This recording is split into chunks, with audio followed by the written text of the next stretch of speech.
بسم اللہ الرحمن الرحیم۔ خواتین و حضرات، اسٹاک ہوم سے عارف کسانہ کی جانب سے اسلام قبول کیجیے۔ آج کا ولاگ سویڈن میں قرآن سوزی کے حوالے سے ہے، اور میں یہ چاہوں گا کہ آپ نہ صرف اسے خود دیکھیں بلکہ اپنے دوست احباب سے بھی ضرور شیئر کریں۔ آپ جانتے ہیں کہ تقریباً 3-4 سال سے سویڈن میں بدقسمتی سے قرآن سوزی کے واقعات ہو رہے ہیں۔ اس پہ جو رد عمل ہوتا ہے وہ بھی آپ جانتے ہیں۔ اس بارے میں بہت سے ولاگز میں نے کیے ہیں، وہ بھی آپ لوگوں نے دیکھے ہوں گے۔ لیکن آج کے ولاگ میں جس بارے میں بات کروں گا، اس بدبخت اور ملعون شخص نے سویڈن کی ایک بڑی مسجد جو کہ اسٹاک ہوم کے علاقے فتیا میں ہے، وہ دارالحکومت کی دوسری بڑی مسجد ہے، اس کے سامنے اس نے قرآن جلانے کی جو ہے وہ اجازت دی۔ پولیس نے اس کو اجازت دے دی اور اس نے کہا جی کہ جمعے کے روز جب اس وقت لوگ وہاں پہ نماز جمعہ ادا کر رہے ہوں گے، عین اس وقت وہ قرآن حکیم کو جو ہے وہ جلانے کی مذموم حرکت کرے گا۔ اس کا مقصد یہی ہے کہ لوگ اس پہ ریئیکشن کریں گے، لوگ روکنے کی کوشش کریں گے، میڈیا میں آئے گا اور وہ اپنے سے شیطانی اور بدبخت فعل کو پوری دنیا میں پھیلانا چاہتا ہے۔ آج کے ولاگ میں آپ کو یہ بتائیں گے کہ کس طرح سے مسجد انتظامیہ نے اس کی اس مذموم حرکت کو ناکام بنایا۔ 15 ستمبر جمعہ کے روز جب اس بدبخت شخص نے عین نماز جمعہ کے وقت جو ہے وہ قرآن سوزی کا شیطانی عمل کرنے کا جو اس نے قدم اٹھایا، مسجد انتظامیہ نے بڑی سمجھداری سے اس کے اس منصوبے کو خوبصورتی سے ناکام بنایا، جس کی سویڈش ٹیلی ویژن نے، میڈیا نے بہت تعریف کی ہے، پولیس نے تعریف کی ہے، جس کی میں تفصیل آگے جا کے بتاتا ہوں۔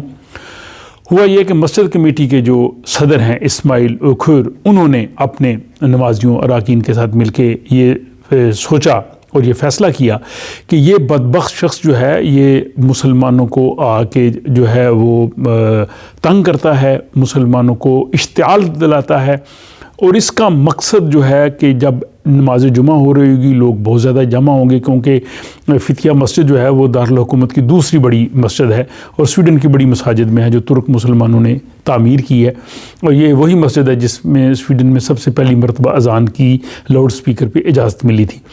انہوں نے کہا جی کہ ہم نے اس کو بالکل نظر انداز کرنا ہے، ہم نے اس پہ کوئی ریئیکٹ نہیں کرنا، اور ہم جو ہے وہ بالکل اپنے پرامن طریقے سے جو ہے وہ نماز جمعہ ادا کریں گے۔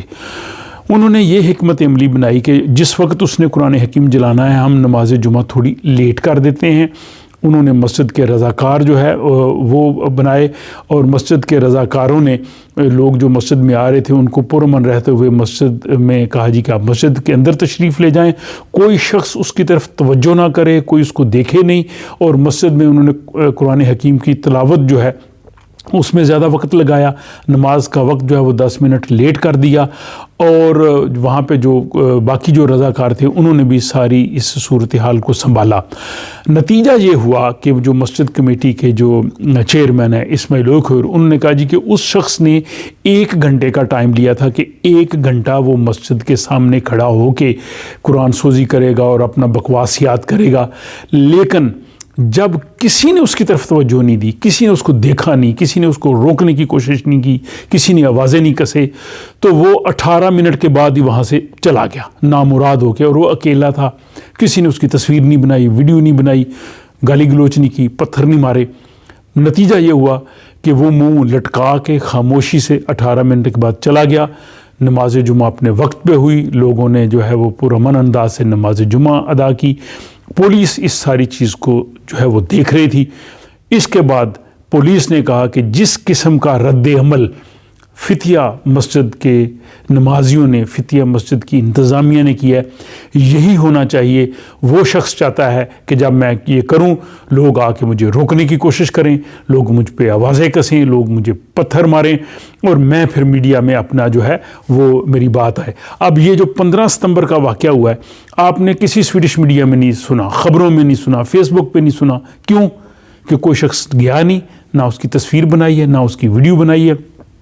بعد میں پولیس نے جو ہے وہ مسجد انتظامیہ، ان کے چیئرمین، ان کی تعریف کے لیے اور ان کے اس اقدام کی ستائش کے لیے وہ مسجد میں گئے۔ انہوں نے مسجد کے جو چیئرمین ہیں اسماعیل اوکھر، ان کو پھول پیش کیے، ان کو ڈپلوما دیا، ان کا شکریہ ادا کیا. انہوں نے کہا جی کہ جس انداز سے آپ نے اس واقعے پہ رد عمل دیا ہے یہی بہترین طریقہ ہے کہ نفرت کا مقابلہ محبت سے کیا جائے. آپ کا دین امن کا دین ہے. آپ کے دین نے جو پیغام دیا آپ نے عملاً اس پہ عمل کیا ہے. اور اس موقع پہ جو فتیہ مسجد کمیٹی کے چیئرمین ہیں اسماعیل اوکھر, انہوں نے کہا جی کہ ہمارے 40 کے قریب جو پینشنر تھے انہوں نے ہماری مدد کی. اس کے بارے میں جو پولیس چیف ہے فریڈرک لنفوش, انہوں نے بھی یہ کہا ہے کہ ان لوگوں نے بڑے اچھے انداز سے اس کو لے کے چلے. اور نمازیوں کا انہوں نے چیئرمین نے شکریہ ادا کیا, اپنے اراکین کا شکریہ ادا کیا کہ وہ جو مشتعل نہیں ہوئے. وہ ہمیں اشتعال دلانا چاہتا تھا, وہ مشتعل نہیں ہوئے, انہوں نے نظم و ضبط برقرار رکھا اور انہوں نے بڑے اپنے اچھے انداز سے ہم نے نماز جمعہ ادا کی. آپ کو یہ میں بھی یاد دلاتا چلوں کہ یہ ترک مسجد جو ہے جو فتیہ کے علاقے میں ہے, اس میں زیادہ ترک مسلمان ہیں لیکن اس علاقے میں پاکستانی, بنگالی اور عرب مسلمانوں کی بھی بہت بڑی تعداد ہے. اور ایکچولی یہ امیگرینٹ ڈومیننٹ ایریا ہے, اسی لیے اس بدبخت نے یہاں کا انتخاب کیا کہ میرے خلاف جو ہے رد عمل ہوگا, لیکن رد عمل نہیں ہوا. اور اس سے پہلے جب یہ فتیہ مسجد جو تھی یہ سویڈن کی واحد مسجد تھی جس میں لاؤڈ سپیکر پہ اذان کی اجازت ہوئی, جس پہ میں نے ولاگ بھی بنایا اور ٹی وی میں وہ رپورٹس بھی آئیں.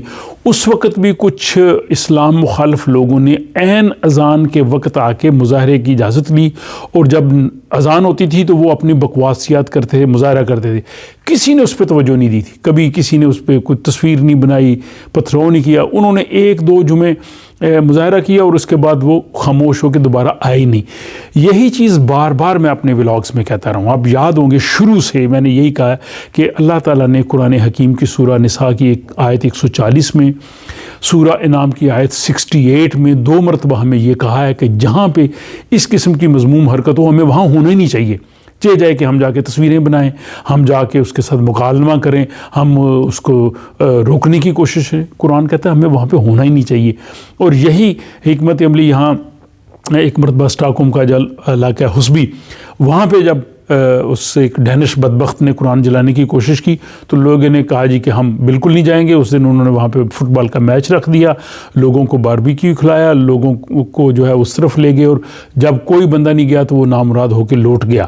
تو اس لیے یہ بار بار ان ولاگز میں اور اپنے کالمز میں نے یہی توجہ مبذول کرے. پاکستان اور دنیا سے بہت سے لوگ پوچھتے ہیں وہاں پہ قرآن سوزی ہو رہی ہے, آپ کیا کر رہے ہیں, آپ کو وہ شخص تو چاہتا ہے کہ ہم رد عمل کریں, وہ چاہتا ہے کہ مجھ پہ آوازیں کسیں, وہ چاہتا ہے کیونکہ وہ ایک قانون کا سہارا لے رہا ہے, اور اس قانون کے اندر اس کو جب پروویژن موجود ہے تو اس میں ہمارے لیے مشکل ہے. اب جب تک یہ قانون نہیں بدلتا اس پہ کوشش ہو رہی ہے, ایک الگ بحث ہے, لیکن یہ طریقہ کار سب سے اچھا ہے کہ اس قسم کا کوئی بھی شخص جب اس قسم کی حرکت کرے ہم ٹوٹلی اس کو نظر انداز کریں. اگر ہم اس کی بات کو آگے پھیلائیں تو خدا نخواستہ ہم بھی کہیں توہین کے زمرے میں نہ آ جائیں. تو 15 ستمبر کو اسٹاک ہوم کے علاقے فتیہ کی مسجد نے جو بہترین فیصلہ کیا اس پہ عمل کیا, جس کی پولیس نے بھی ستائش کی, سویڈش ٹیلی ویژن نے بھی اس پہ رپورٹ پیش کیا, خبروں میں بھی